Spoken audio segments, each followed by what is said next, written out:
Hello everyone, this is Rakesh. आज हम technical analysis के सबसे बेसिक फंडामेंटल प्रिंसिपल के बारे में समझेंगे। और ये बेसिक फंडामेंटल प्रिंसिपल है सप्लाई एंड डिमांड। अब सप्लाई एंड डिमांड होता क्या है ये हम समझेंगे। चलिए कि एग्जांपल से समझते हैं। अभी लगभग 1 से 2 साल पहले टमाटर बहुत महंगा था, लगभग 150 से 200 रुपये किलो। और आज के टाइम में 20 से 40 रुपये किलो है। तो ऐसा इसलिए हुआ इनके प्राइस में फ्लक्चुएशन, या घटे या बढ़े, जब सप्लाई किसी भी चीज़ की बढ़ेगी ज़रूरत से ज़्यादा,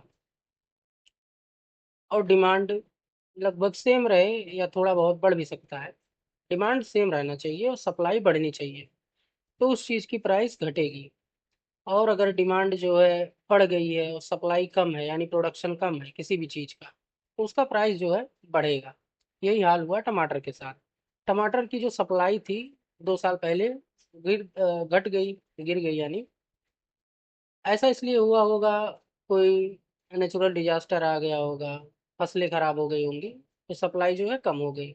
अब डिमांड जबकि सेम है, भाई ज़रूरत तो सबको है, जितना है वो उतना तो खरीदेगा ही। तो इस वजह से उसकी प्राइस हाइक हो गई, बढ़ गई प्राइस। और आज के टाइम में प्रोडक्शन ज़्यादा है, सप्लाई ज़्यादा है, डिमांड वही है जो पहले था, यानी कि कंजप्शन उतना ही है। अब सप्लाई बढ़ने की वजह से, कंजप्शन सेम होने की वजह से, प्राइस जो है उसकी गिर गई। तो किसी भी चीज़ की उत्पादन बढ़ेगी, प्रोडक्शन बढ़ेगा, और उस चीज़ की जो खपत है यानी कंजप्शन वो कम होगी, यानी लोगों को ज़रूरत नहीं है, तो वो चीज़ें सस्ती होंगी। और अगर किसी चीज़ की ज़रूरत जो है ज़्यादा है और उत्पादन यानी प्रोडक्शन उसका कम है, तो सीधी सी बात है वो चीज़ महंगी होगी। तो ही हाल होता है शेयर मार्केट में स्टॉक्स के साथ, commodity gold silver, oil, gas, इन सब के साथ, और रियल इस्टेट यानी ज़मीनों के साथ भी। तो ये है एक आम भाषा में सप्लाई डिमांड। किसी भी कंपनी के शेयर्स के प्राइस का घटना या बढ़ना, इसका जो मुख्य कारण है वो है सप्लाई एंड डिमांड। यही मुख्य कारण है।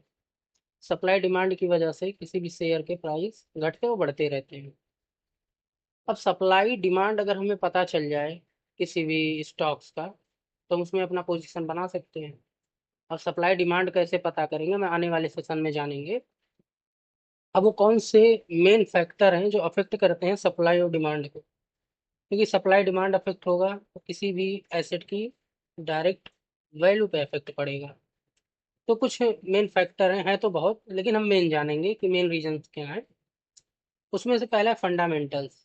अब फंडामेंटल्स क्या है? फंडामेंटल्स होता है किसी कंपनी का बैकबोन सिस्टम, यानी जिस कोई बेस जिस पे वो काम करता हो। फंडामेंटल्स में आते हैं कंपनी की वैल्यूएशन, और कंपनी किस तरह काम कर रही है, कंपनी का मैनेजमेंट, अर्निंग रिपोर्ट, कंपनी किन लोगों के हाथों में है, यानी कि लीडरशिप। ये होते हैं फंडामेंटल्स। और दूसरा होता है आपका dividend and yield. Dividend yield मतलब कंपनी प्रॉफिट में जा रही है, प्रॉफिट में जाने के बाद आपको प्रॉफिट तो मिल ही रहा है, उसके बाद डिविडेंड कितना मिल रहा है, यानी एक्स्ट्रा बोनस आप समझ सकते हैं डिविडेंड एक आम भाषा में। और दूसरा मेन फैक्टर है इकोनॉमिक कंडीशन। इसमें दो चीज़ें आती हैं मेन। पहला इन्फ्लेशन और दूसरा इंटरेस्ट। ये डायरेक्टली अफेक्ट करती हैं सप्लाई डिमांड को। और तीसरा है एक्सटर्नल फैक्टर और न्यूज। इसमें आ सकती है ग्लोबल इम्पैक्ट, पॉलिटिकल इवेंट, कोई न्यूज, और उस कंपनी से रिलेटेड स्पेसिफिक न्यूज। जैसे हो सकता है कोई बोर्ड मेंबर चेंज हो रहा हो, वहाँ का सीईओ बदला जा रहा हो। ये सब चीज़ें अफेक्ट करती हैं किसी भी कंपनी के स्टॉक प्राइस के घटने या बढ़ने में, जिसका मुख्य कारण है सप्लाई डिमांड। सारे फैक्टर मिलकर सप्लाई और डिमांड को अफेक्ट करती हैं। इसी वजह से किसी भी एसेट की वैल्यू घटती या बढ़ती है। अगर आप सप्लाई और डिमांड समझ गए हो, हमने कोशिश किया है सबसे सरल भाषा में आपको समझाने की।